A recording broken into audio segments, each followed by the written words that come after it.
ପିଲାମାନେ ଆଜି ଆମେ ଆମ ଖାଦ୍ୟ ସାମଗ୍ରୀ ଓ ଉତ୍ପାଦନ କରୁଥିବା କର୍ମଜୀବୀ ସମ୍ବନ୍ଧରେ ପଢ଼ିବା।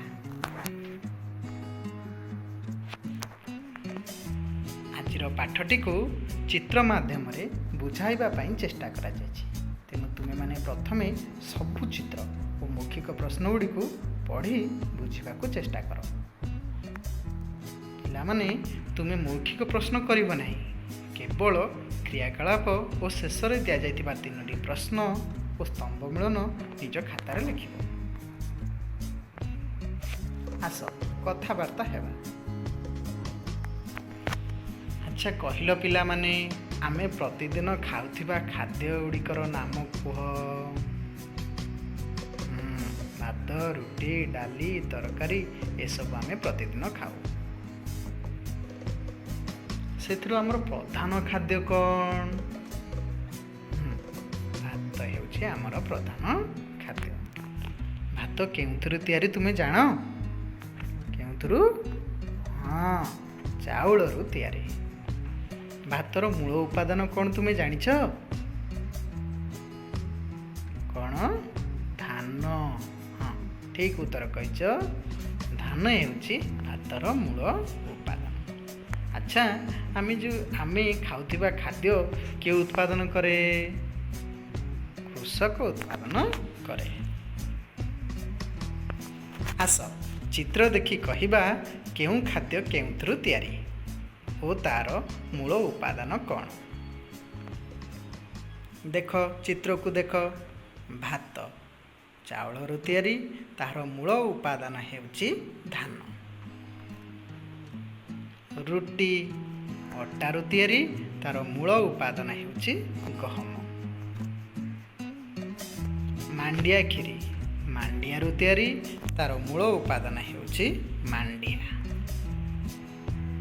ସୁଜି ଗହମରୁ ତିଆରି, ତାର ମୂଳ ଉପାଦାନ ହେଉଛି ଗହମ। ତୁମ ପାଇଁ ଗୋଟିଏ କାମ ଅଛି। ତୁମେ ଏହିପରି ଗୋଟିଏ ସାରଣୀ ତିଆରି ନିଜ ଖାତାରେ ଏହିପରି ଗୋଟିଏ ସାରଣୀ ତିଆରି କରିବ। ସେଥିରେ ଖାଦ୍ୟର ନାମ, ତାହା କେଉଁଥିରୁ ତିଆରି ଓ ମୂଳ ଶସ୍ୟ ବା ଉପାଦାନ ନାମ ଲେଖିବ। ଆଚ୍ଛା, ଫଟୋରେ ତୁମେ କାହାର ଚିତ୍ର ଦେଖୁଛ? କୃଷକର ଚିତ୍ର ଦେଖୁଛ। କୃଷକ ହେଉଛି ମୂଳ ଉପାଦାନ ବା ଶସ୍ୟର ଉତ୍ପାଦନକାରୀ। ଆମେ ଯେଉଁ ସବୁ ଖାଦ୍ୟ ଖାଉ, ତାର ମୂଳ ଉପାଦାନକୁ କୃଷକ ଜମିରୁ ଶସ୍ୟ ଆକାରରେ ଉତ୍ପାଦନ କରେ। ସେହିଭଳି କୃଷକ ତା ନିଜ ଜମିରୁ ଧାନ, ଗହମ, ବାଜରା, ମାଣ୍ଡିଆ, ମୁଗ, ବିରି, ହରଡ଼, ରାଶି, ସୋରିଷ, ଚିନାବାଦାମ, ନଡ଼ିଆ ଏସବୁ ଉତ୍ପାଦନ କରେ। ଉପରେ ଥିବା ଶସ୍ୟକୁ ଆମେ ସିଧାସଳଖ ଖାଇପାରିନଥାଉ। ଧାନକୁ କ'ଣ ଆମେ ସିଧାସଳଖ ଆଣି ଖାଇପାରିବୁ?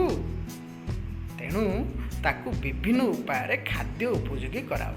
ଯେପରିକି ଧାନ କଳ ସାହାଯ୍ୟରେ ଧାନରୁ ଚାଉଳ ପ୍ରସ୍ତୁତ ହୁଏ।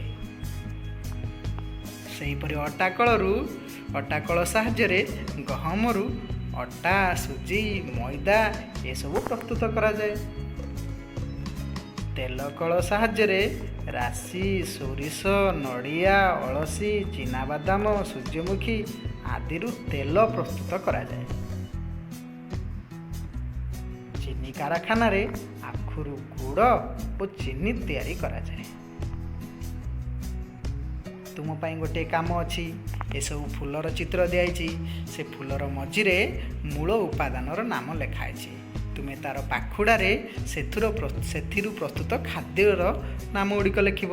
ଯେମିତି ଗହମରୁ ରୁଟି, ମଇଦା, ଅଟା, ସୁଜି ଏସବୁ ତିଆରି ହେଉଛି। ସେଭଳି ବିରିରୁ ପାମ୍ପଡ଼ ତିଆରି ହେଉଛି। ଏଭଳି ତୁମେ ନିଜ ଖାତାରେ କରିବ। ପିଲାମାନେ ଦେଖିବା, ଉତ୍ତର କହିଲ। ଆମେ ଖାଉଥିବା ଖାଦ୍ୟର ମୂଳ ଉପାଦାନ କିଏ ଉତ୍ପାଦନ କରେ? କୃଷକ ଉତ୍ପାଦନ କରେ। 2ଟି ପ୍ରଧାନ ଶସ୍ୟର ନାମ କହିଲ। ଧାନ ଓ ଗହମ। ଗହମରୁ କି ଖାଦ୍ୟ ପ୍ରସ୍ତୁତ କରାଯାଏ? ଅଟା, ସୁଜି, ମଇଦା ପ୍ରସ୍ତୁତ କରାଯାଏ। ତୁମେ ଏ ସ୍ତମ୍ଭ ମେଢ଼ଟିକୁ ନିଜେ କରିବ, ନିଜ ଖାତାରେ କରିକି ରଖିଥିବ, ଆମେ ଦେଖିବୁ ହେଲା। ଧନ୍ୟବାଦ।